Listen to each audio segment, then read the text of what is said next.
నమస్తే, welcome to our channel. నేను Aditya. Senior నాయకుడు కరణం బలరాం రచిస్తున్నటువంటి రాజకీయం పరంగా ఏదైతే వ్యూహం ఉందో ఆ వ్యూహంలో భాగంగా ప్రకాశం జిల్లాకి సంబంధించినటువంటి రాజకీయాలు మొత్తం మారబోతున్నాయా? మరి ఇది టీడీపీకి ఫేవర్గా ఉండబోతుందా, లేకపోతే టీడీపీకి దీని నుంచి ఏమైనా ఎఫెక్ట్ జరగబోతుందా? ఇలాంటి ఎన్నో అంశాల గురించి తెలుసుకునే ప్రయత్నం చేద్దాం. సో ప్రస్తుతానికి మనతో పాటు స్టూడియోలో ఉన్నారు ప్రముఖ senior journalist and political analyst CS Rao గారు. సార్ని అడిగి తెలుసుకుందాం. సార్ నమస్కారం. సార్ నమస్తే. సీనియర్ నాయకుడు కరణం బలరాం ఏదైతే ఒక రాజకీయానికి సంబంధించినటువంటి వ్యూహం రచిస్తున్నారో మరి దాని ఇంపాక్ట్ అనేది ప్రకాశం డిస్టిక్లో ఏ విధంగా ఉండబోతుంది? ఇప్పుడు అధికారంలో ఉన్నటువంటి కూటమికి అది ఎంతవరకు ప్లస్ అవుతుంది, ఎంతవరకు మైనస్ అవుతుంది? ఇప్పుడు ఇక్కడ వ్యవస్థ ముఖ్యమా వ్యక్తి ముఖ్యమా అనేది కనుక మనం ప్రశ్నించుకుంటే ఎవరైనా చెప్తారు వ్యవస్థ ముఖ్యము అని. కానీ ఇక్కడ కొంతమంది వ్యక్తులకి ప్రాధాన్యత ఇచ్చేటువంటి పరిస్థితి తెలుగుదేశం పార్టీలో ఏర్పడుతుంది అనేది తెలుగుదేశం పార్టీలో ఒక విభాగం అభిప్రాయపడుతుంది. ఎందుకనంటే అధికారంలో ఉన్నప్పుడు ఏ పార్టీ ఉంటుందో ఆ పార్టీలో చేరేటువంటి వాళ్ళు కొంతమంది ఉన్నారు. వాళ్ళని పవర్ బ్రోకర్స్ లేదంటే పవర్ మాంగర్స్ అంటారు జర్నలిజం భాషలో. వాళ్ళు అధికారంలోకి ఏ పార్టీ వస్తే ఆ పార్టీలో ఉంటారు. ఎమ్మెల్యేగా ఉన్న ఒక పార్టీలో గెలిచి ఇంకో పార్టీలోకి వెళ్ళిపోతారు. ఒకవేళ గవర్నమెంట్ రాలేదనుకో ఆ పార్టీకి ఇమీడియట్గా ప్లేట్ ఫిరాయిస్తారు. ఇలాంటి జాబితాలో ఉన్నటువంటి లీడర్లు రాష్ట్రంలో మనం చూస్తున్నాం. కొంతమందిని వద్దు అని చెప్పి అనుకున్నారు క్లియర్గా తెలుగుదేశం పార్టీ. ప్రత్యేకించి లోకేష్ గారు ఆ విషయంలో చాలా క్లారిటీ ఉన్నారు అనేది తెలుగుదేశం పార్టీ క్యాడర్ నమ్ముతుంది. చంద్రబాబు గారు సీనియరు, రకరకాల పరిచయాలు ఉంటాయి. సుదీర్ఘమైనటువంటి రాజకీయ ప్రయాణంలో కొన్ని సందర్భాల్లో ఆయన్ని ఆదుకునే వాళ్ళు ఉంటారు, ఆయనకి అండగా నిలిచినటువంటి వాళ్ళు ఉంటారు, రకరకాల ఆబ్లిగేషన్స్ ఉంటాయి. దాంతో చంద్రబాబు నాయుడు గారిని పట్టుకొని అధికారంలో ఉన్నారు కాబట్టి తెలుగుదేశం పార్టీలో చేరడానికి వైఎస్ఆర్ కాంగ్రెస్ పార్టీ నుంచి చాలామంది లీడర్లు ప్రయత్నం చేస్తూ ఉన్నారు. చాలామంది ప్రయత్నం చేస్తారు. ఈవెన్ ఎన్నికల ముందు కూడా చాలామంది ప్రయత్నం చేశారు. వాళ్ళందరికీ డోర్స్ క్లోజ్ చేసింది లోకేష్ గారు. నిజంగా లోకేష్ గారి యొక్క ఆలోచనని శభాష్ అనాలి. మంచి కానీ చెడు కానీ అవతల వైపు ఉన్న వాళ్ళు మనకు అవసరం లేదు, ఉంటే ఆ గట్టు నుండు లేదా ఈ గట్టు నుండు అంత క్లారిటీ ఇచ్చేశారు లోకేష్ గారు. కానీ కొన్ని విషయాల్లో చంద్రబాబు నాయుడు గారు స్కిప్ అయ్యారు. ఇప్పుడు ఉదాహరణ చెప్పుకుంటే మనం కోనేటి ఆదిమూలం వైఎస్ఆర్ కాంగ్రెస్ పార్టీ నుంచి తీసుకోవాల్సిన అవసరం లేదు. కానీ ఆ రోజున ఆయనకున్నటువంటి అవగాహన మేరకు ఆయనకున్న సర్వేల ప్రకారం తీసుకున్నారు. దాన్ని కూడా మనం కాదన్నాం చంద్రబాబు గారిని. అలాగే కృష్ణప్రసాద్ ఆయన్ని తీసుకోవాలి మైలవరం నుంచి తీసుకున్నారు.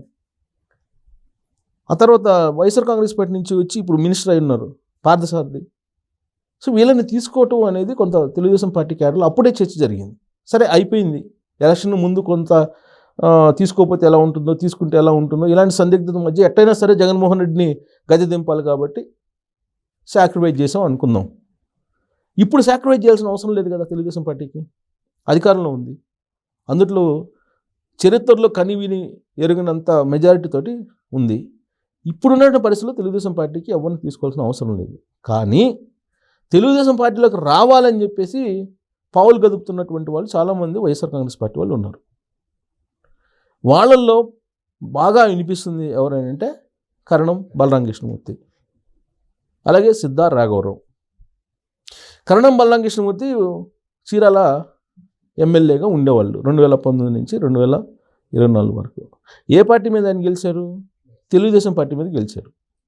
వైఎస్ఆర్ కాంగ్రెస్ పార్టీకి వెళ్ళిపోయారు. ఆయన తెలుగుదేశం పార్టీలో గెలిచి వైఎస్ఆర్ కాంగ్రెస్ పార్టీలోకి వెళ్ళారు. 4 ఎమ్మెల్యేలు, 4లో ఈయన. సరే 4లో వెళ్ళినా కానీ మిగతా వాళ్ళ గురించి పెద్దగా పట్టించుకోలే ఎవరు. ఎందుకంటే మద్దాలగిరి, వల్లభనేని వంశీ, ఆడికొచ్చేటప్పటికి వాసుపల్లి గణేష్, వైజాగ్, కరణం బలరాం 4 ఉన్నారు. ఈ 4లో 2 గురించి బాగా చెప్పుకున్నారు.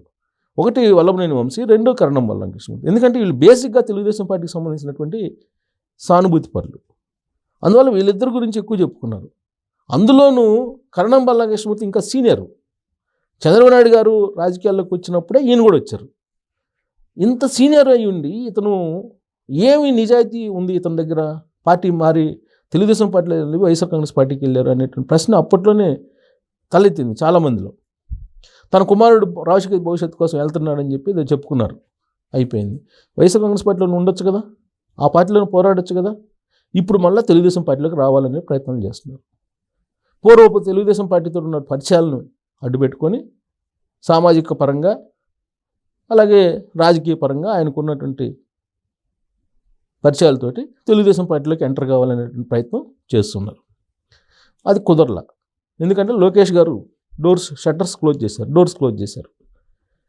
ఇంకొక మార్గాన్ని ఎంచుకొని ఇప్పుడు ప్రయత్నాలు చేస్తున్నారు అనేది తెలుగుదేశం పార్టీ క్యాడర్లో ఒక చర్చ నడుస్తుంది. ఏంటి అంటే సిద్ధారాఘవరావు మాజీ మంత్రి, ఆయన గ్రానైట్ వ్యాపారి, ఆయన రాజకీయాల్లో జీరో నుంచి ఎదిగింది తెలుగుదేశం పార్టీలో. తెలుగుదేశం పార్టీ అధికారం కోల్పోగానే వైఎస్ఆర్ కాంగ్రెస్ పార్టీకి వెళ్ళిపోయాడు. ఇప్పుడు ఆయన తెలుగుదేశం పార్టీ రావాలని చెప్పి నానా రకాల ప్రయత్నాలు చేస్తున్నారు. ఆయన చేయనటువంటి ప్రయత్నమే లేదు. అయితే ఆయన బాగా సౌండ్ పార్టీ, డబ్బున్నతను. విజయవాడలో వరదలు రాగానే ఓ భారీ విరాళాన్ని ప్రకటించి చంద్రబాబు గారి దగ్గరికి వెళ్ళి ఓ ఫోటో తీసుకొని సోషల్ మీడియాలో పెట్టారు. అది చూడంగానే సిద్ధారాఘవరావు తెలుగుదేశం పార్టీలోకి వస్తున్నాడు అనేటువంటి ప్రచారం పెద్ద ఎత్తున జరిగింది. ఆయన పంపిస్తుంది ఎవరంటే కరణం బలరాం కృష్ణమూర్తి పంపిస్తున్నాడు. ఆ తర్వాత ఈయన వచ్చిన తర్వాత ఆయన కూడా వస్తారు. ఇదంతా ఒక ప్లాన్ ప్రకారం జరుగుతుంది అనేది కొంతమంది రాజకీయ వర్గాల్లో మాట్లాడుకుంటున్నటువంటి మాట. వీళ్ళిద్దరినీ లోకేష్ గారు అయితే డోర్స్ క్లోజ్ చేసేసారు. బట్ చంద్రబాబు గారి ద్వారా ఏదో ప్రయత్నం చేస్తున్నారని చెప్పేసి అంటూ ఉన్నారు. బట్ వాళ్ళిద్దరిని తీసుకున్నందువల్ల పార్టీకి ఏమైనా బెనిఫిట్ ఉందా అంటే బెనిఫిట్ లేకపోగా ఇప్పుడున్నటువంటి పరిస్థితి కన్నా కూడా ఆ ప్రకాశం జిల్లాలో రాజకీయంగా తెలుగుదేశం పార్టీలో గ్రూపులు ఏర్పడే అవకాశం ఉంది అనేటువంటి అభిప్రాయం ఇప్పుడు వ్యక్తం చేస్తున్నారు చాలామంది తెలుగుదేశం పార్టీ వాళ్ళు. కారణం ఏంటంటే ఇప్పుడు ఆల్రెడీ మంత్రి ఉన్నాడు అక్కడ, గొట్టిపాటి రవికుమార్. అతను వైఎస్ఆర్ కాంగ్రెస్ పార్టీ వల్ల, జగన్మోహన్ రెడ్డి గారి వల్ల చాలా నష్టపోయారు, ఆర్థికంగా రాజకీయంగా అన్ని రకాలుగా నష్టపోయారు.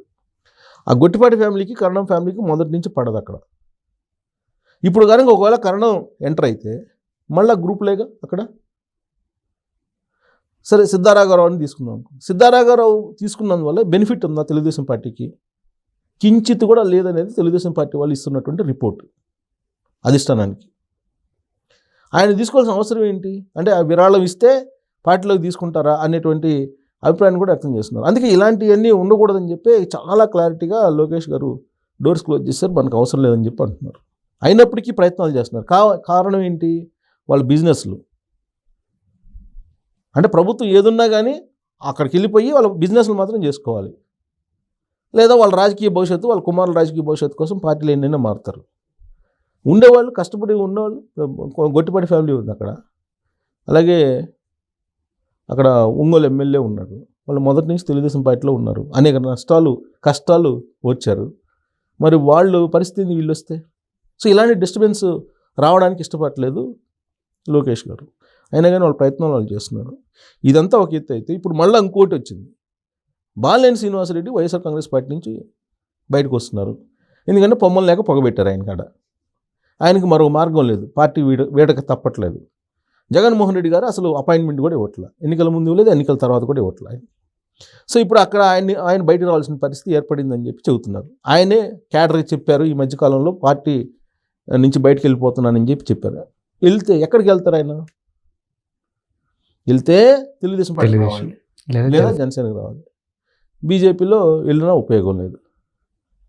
కాబట్టి వీళ్ళందరినీ కనుక ఒకవేళ తెలుగుదేశం పార్టీ కనుక తీసుకుంటే చాలా డిస్టర్బెన్స్ వచ్చేటువంటి అవకాశం ఉంది. కాబట్టి వీళ్ళందరికీ డోర్స్ క్లోజ్ చేశారు. ఉన్నటువంటి క్యాడర్ని, ఉన్నటువంటి లీడర్లని కాపాడుకోవాలనేటువంటి అభిప్రాయంతో తెలుగుదేశం పార్టీ అధిష్టానం ఉంది. కాబట్టి వీళ్ళ ఆశలు నెరవేరేటువంటి పరిస్థితి కనిపించట్లేదు. వీళ్ళ ప్రయత్నాలు చేస్తూనే ఉంటారు. కానీ ఏదో ఒక పాయింట్ దగ్గర చంద్రబాబు గారు రమ్మనకపోతారా అనేటువంటి ఒక ఆశ అయితే వాళ్ళలో ఉంది. కానీ బట్ లోకేష్ గారు ఉన్నారు కాబట్టి గతంలాగా ఇప్పుడు పార్టీలో జరగదు అనేది క్యాడర్ నమ్ముతున్నారు. ఆ క్యాడర్ నమ్మకం అనేది ఇంపార్టెంట్. కాబట్టి ఆ క్యాడర్ నమ్మకానికే ప్రాధాన్యత తెలుగుదేశం పార్టీ అధిష్టానం ఇస్తుంది, ఇచ్చే పరిస్థితులు కూడా కనిపిస్తున్నాయని చెప్పి మనం విశ్లేషణ చేసుకోవచ్చు. Thank you sir. Thank you.